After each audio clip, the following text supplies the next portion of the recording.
我不应该去剃这个有点像光头，后面全部都剃光了。结果今天在宜兰这边靠海的地方，体感温度是5度，冷死了。不过没关系了，反正我没有剃过这么短的头发，所以也是一种有趣的经验。今天要来谈什么东西呢？我想综合一点来谈，就是本来我想谈昨天的那个话题，有关于这个在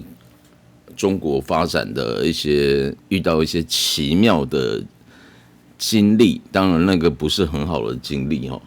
但是我想不要连续2天谈这么沉重的话题，我今天就用15分钟来简单讲一下各位看这个频道最主要得到的东西。填土之道有道理，海恩，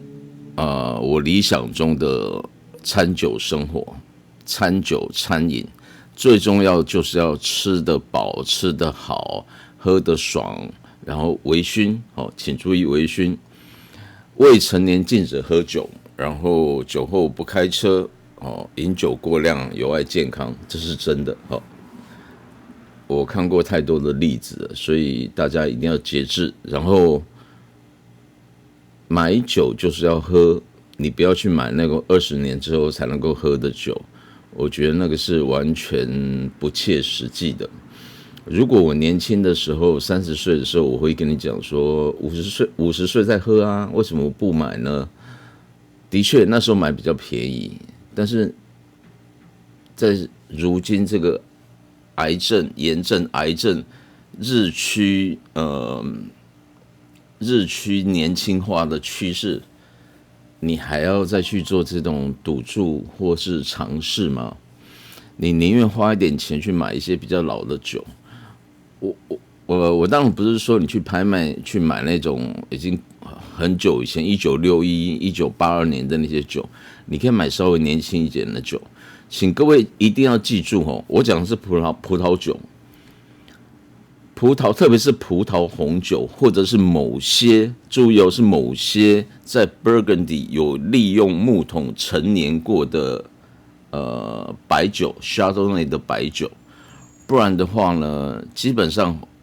以红酒为主。红酒，一个简单的说法好了这个没办法很精确的去度量，因为每一种红酒的葡萄品种不一样，每一个产区的酿造方式不一样，每一个产区在酿造好到出货之前，它在他们的地窖里面陈年多久都不一样，所以你没办法一概而论说一定是多少年。但是呢，如果要抓一个大概，我的经验一个大概的话，你看瓶身上面写的年份，比方讲是今年是2026年，你看瓶身上面的年份，如果是10年以前的，8年到10年左右的，8年到15年左右的，通常这个酒都是已经可以喝的酒了。因为现在的趋势是已经很少去做那种要放 N 年的那些酒了，他们有些各种各样的酿造方式去做改变。所以你买这样的酒呢，第一个不会太贵，不管它是不是很有名的酒，除非它是一个买桶子回来自己装的那种。我讲的是，如果是它产区规范里面的可能比较小的酒厂，遇到这样的酒，你都可以去买买看。因为那个酒呢，讲的难听一点了就算没有那么好喝，你都还可以拿来煮菜，都还可以拿来煮菜。那如果说还不错的话，很简单，弄个牛排，吃个中菜也很合适吃个台菜啊，那种酒家菜啊，或者是中国大陆那边的那种湘菜啊、湖南菜、湘菜啊，甚至上海料理啊，都很合适。唯一比较不合适的是广东菜啦，广东菜你可能要挑的是白酒，最好是比较，我讲的不是中国白酒，我讲的是普通的白酒、白葡萄酒，而且最好是越年轻越好。挑葡萄白酒跟挑葡萄红酒的差异性就是越年轻越好。越年轻越好，请记住这句话。如果它没有过桶的话，我刚刚讲过那个勃艮第那过桶那个就不算了。如果没有过桶的话，越年轻的白葡萄酒是越好的，因为它的果香越浓，酸度还在。那在这些酒里面呢，你如果要挑搭餐的话，还有一个点要注意的点，就是除了年份之外，另外一个点就是说，你要注意到现在新世界或是比较新派的酒厂，它酒标后面，请各位不要只看酒标漂漂亮亮的艺术家在画的很有 feel 的，很多文青喜欢这样子的酒，觉得这样看起来很漂亮。的确，摆起来很漂亮，好不好喝是另外一回事。很多很有气质的人做出来的东西都很难吃啊，反而是那种路边那种，这个看起来肚子很大，然后这个看起来就是很江湖味道很重的那种，他们炒出来的菜才好吃。以前我在辅大念书的时候，在好像叫中美路吧，哪一条路，那边有一个摊车，那个老板就是肚子大大的，然后大概这是我乱猜的啦，搞不好是更生人不一定，乱猜的，我乱猜的。他炒出来的炒饭真的很好吃，你看他那种好像还有一点脏脏的，可是因为他每天都在炒，所以那个锅子是油亮的，你知道吗？就是那种，而且生意很好又便宜又好吃啊，好怀念。我回过头来讲，就是说，不要只看瓶子买酒，你要把它转过来看它的瓶子后面写的什么东西。注意，葡萄酒不管是白酒、红酒或者是清酒、日本酒，你一定要把它转过来看瓶子后面的东西，一定要去看日期。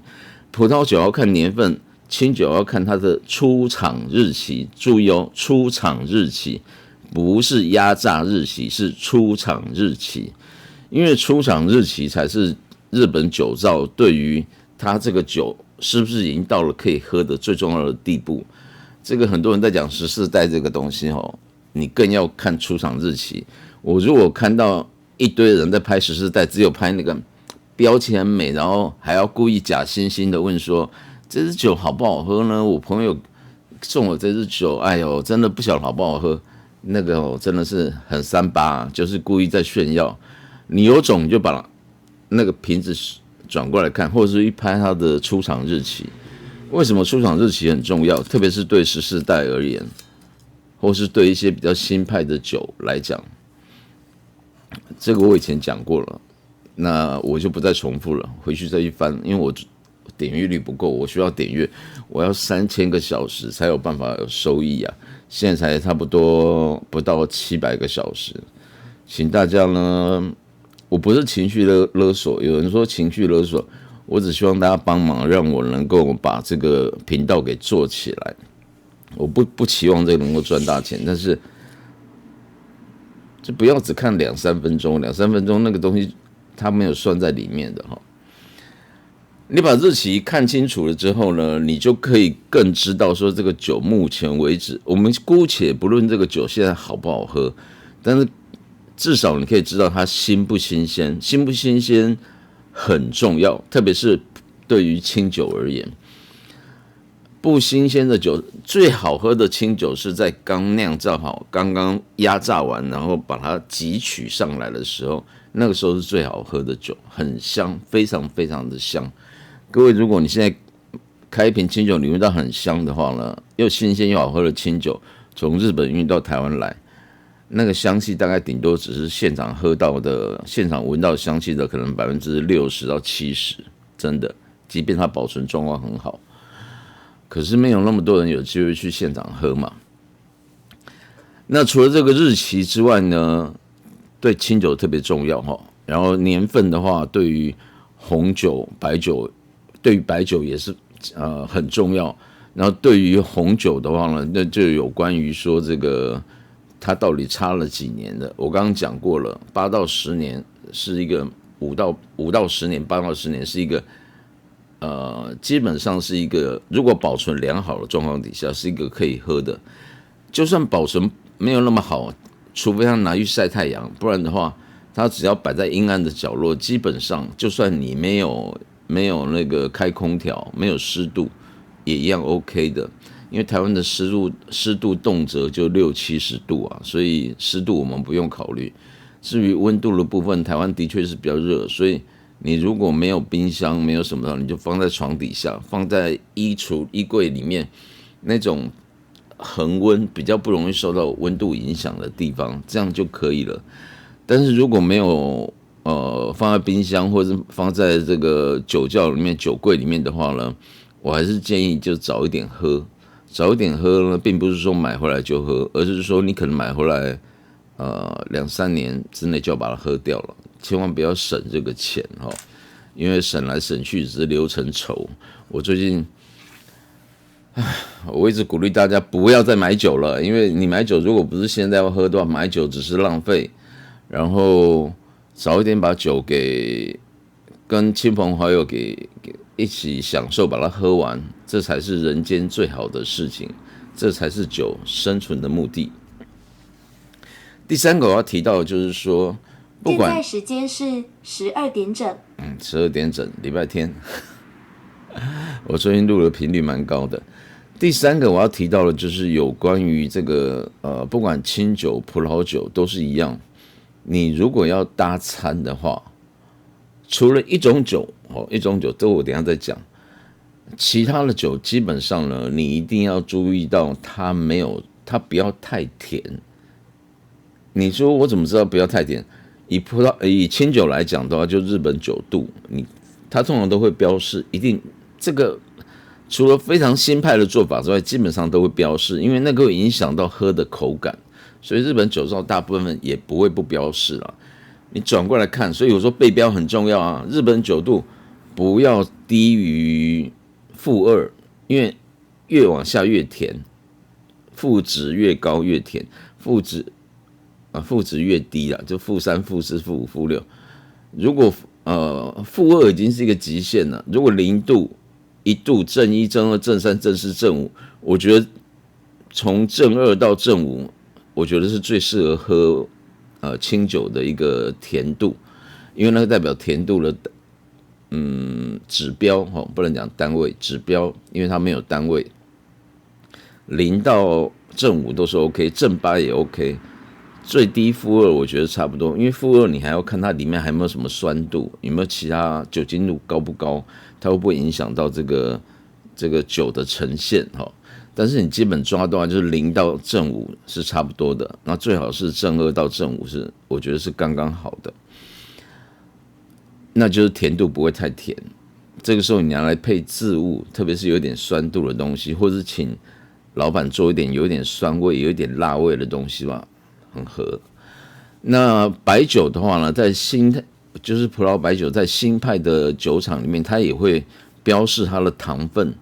分几度。请注意人类可以感受到甜味，稍微有一点甜味是每1公升是4克的糖，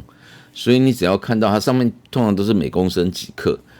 ，4克到8克是可以接受的，到10克甚至也可以接受。那如果太高就不好，那就变甜酒了。那甜酒的话，甜酒也不是不能配，甜酒你一定要配辣的东西，东南亚的料理配有一点辣的东西，那个是。甜跟辣其实是可以组合的很好各位有没有想过这个问题？是可以组合的很好。那我刚刚讲过了，有一种葡萄白酒是喝甜的是不错，那就是德国酒的 Cabernet，或 Spätlese， 就是他们的 QMP 这种，反正他们法定产区这个规范底下，葡萄成熟度、糖分它会规定说糖分有多少的时候，你酿出来的酒可以归在Cabernet 或者是 K 开头，或者是 Spätlese S 开头注意 K 或 S 就可以了，再上去的就不要了，因为再上去就变甜酒了。但是 K 和 S 基本上因为近年来这个圣婴现象，然后葡萄成熟比较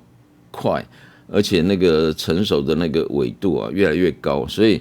即便在在德国用 Riesling 酿造的 Cabernet 或Spätlese， 它的甜度都比以往还要再甜，比我那个年代20年前喝的还要再甜，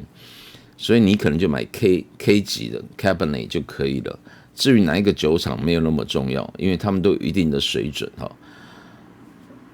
注意哈，那个配羊肉炉啊，配烧酒鸡其实也都 OK 的哈。你可能没有想到这个问题，可以的哈。当然清酒会更合适。那如果葡萄红酒的话，葡萄白酒我还漏讲一个，还有一个葡萄酒甜的也是可以配的，它就是我们很多女生、很多男生都喜欢喝的那种，就是 Moscato Asti Moscato Moscato Muscat 哈，那种有点气泡的甜味，有点荔枝的味道，那个呢，那个可以配东南亚的料理，我觉得蛮合适的，或是有点辣味，甜基本上配辣味就不会错太多。然后 Moscato 呢，就是它的甜度大概介于 Cabernet 跟 Shiraz， 就是德国那个甜度中间，但它的香气跟 Riesling 又不一样 ，Riesling 比较偏向于有一点热带水果的味道，百香果啊、蜂蜜啊，或者是柑橘、柳橙。甚至有点凤梨的味道，或是腌制的蜜饯，但是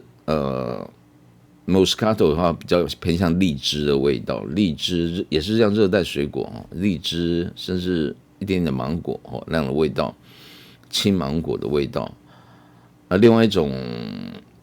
不是那么甜的酒的话，就是也可以考虑 Sauvignon Blanc 白苏维农 Sauvignon Blanc。这个东西呢，其实，它比较适合当做一边吃一边喝的酒，而不是单纯要搭配，要跟食物做搭配。它比较像饮料，但是这个酒其实因为它有芭乐的味道，对于台湾人来讲是比较熟悉的。那至于最后一点，其实还有很多种酒，但是我今天只讲这3种，就是红酒。红酒是最麻烦的，除了我刚讲的考虑到年份之外呢，基本上你就拿来搭。红肉、野味、红肉都可以。如果是用 Pinot Noir 酿造的话，就是搭配 Gamay， 就是那种野味、禽鸟类的东西，有一点腥味，有一点像羊骚味这样的东西，我觉得配起来蛮好的。因为通常他们旁边还会再弄一些甜的 sauce， 不管是用柳橙，或者是用蓝莓，或者是 whatever， 用波特酒去做这个酱汁，很多都有哈。那个沾一点这样吃，然后配上 Burgundy 的 Pinot Noir， 其实蛮合适的，应该讲很合适了哈。那如果是一般的Cabernet， 就是一般的葡萄红酒的话呢，我会建议就单纯配肉类，什么肉类？牛排，真的是牛排。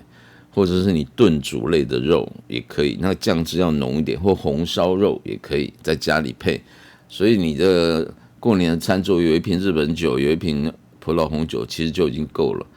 当然啦，你如果要喝中国白酒的话也是可以，这个我不反对，我自己都有在喝，我也有一些。那其实还有很多种我没有讲。其实我认为所有的酒里面最适合拿来搭餐，一边吃一边喝的。各位可能没想到但是我还没有介绍过，那个就是雪莉的干白酒。不要以为雪莉就甜的，基本上市面上所卖的在国外卖的雪莉有66%左右，2/3左右都是干型的雪莉酒，就是不甜的雪莉酒。这个以后我会开一个单元特别来讲，因为雪莉酒是一个非常大的范围。我用一个话做结论就好了，就是说有一个很资深的葡萄酒友专家包含我自己也是了哈，自己吹捧一下，就是你喝酒喝到某个尽头的时候呢，你可能会回到甜酒，再到某一个尽头的时候呢，你可能就会喜欢雪莉酒。你家里可能会摆一些雪莉酒，特别是干型的雪莉酒，dry 的那种雪莉酒，因为那个真的是百搭。还有 Oloroso 那种有一点类似像绍兴酒那种的，有葫芦巴内酯的那种的比较强烈的雪莉的，不能讲红酒，应该讲说有点像橘酒橘色的橘酒的那种味道。但是这个部分它当然比橘酒来讲更深奥一点哦，这里面有牵涉到微生物的问题，以后我花时间再来讲。今天先讲到这里为止，20分钟，因为我觉得15分钟真的有点短，20分钟差不多。然后下一期我再来谈有关于我在上海遇到的一些事情。填土之道有道理，海恩，我理想中的餐酒生活，拜拜。